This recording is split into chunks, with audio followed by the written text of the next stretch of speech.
এটা হলো লাস্ট ডাল, এই যে এইভাবে একবার উঠতে হবে, এইভাবে মোচড় আবার।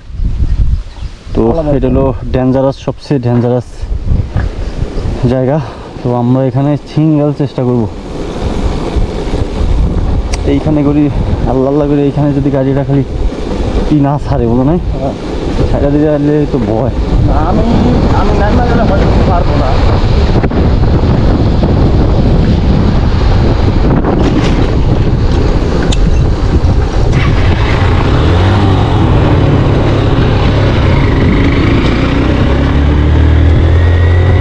নামলাম, শোনো মনে হইলে গাড়ি সাইড হোক, নিজের চলে জানি কিছু না হয়, ঠিক আছে?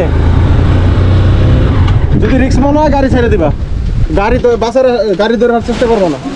এই পাশে ডান দিয়ে যাওয়ার ট্রাই করবেন, বাম দিয়ে গেলে কিন্তু পড়লে কিন্তু চলে যাবে। হ্যাঁ হ্যাঁ ওই সাইডটা। তো এটা হলো আমাদের লাস্ট ডাল, আমাদের ওই উপরে ওটা লাগবে, এদিক দিয়ে ঘুরে।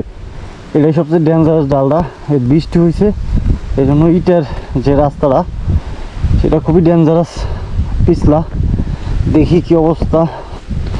বাইরে ভাই আবহাওয়াটা আজকে ক্ষণে ক্ষণে পরিবর্তন হইতেছে, ক্ষণে ক্ষণে। তো এইখানে আসলে কি করব বুঝতেছি না। এখানে তো গাড়ি স্লিপ করবে, গাড়ি, হ্যাঁ ওইটুকু পুরো একবারে অবস্থা ভয়াবহ। তারপর আমাদের যেতে হবে, কিছু করার নাই। হ্যাঁ এদিকে পাই খুব পিছলা, বুঝছেন? বৃষ্টি হয়েছে তো স্লিপও হয়েছে। আপনার এই পর্যন্ত একটানে যাওয়া লাগবে, তবে ক্লাস ধরবেন না। ক্লাস না ধরে গেলাম ঠিক আছে, কিন্তু গাড়ি যদি পড়ে গেলে ক্লাস ছাইরা দিবেন, গাড়ি নিচে আসবো না। সবাই আসুক, বুঝলেন নাই? আমার কথা শুনেন, যদি দেখেন যে গাড়ি ভয়ঙ্কর সুন্দর ভাই, ভয়ঙ্কর সুন্দর। চারিদিকে বৃষ্টি, এদিকে রোদ, এদিকে বৃষ্টি। তাহলে কিন্তু গাড়ি তলে পড়বে।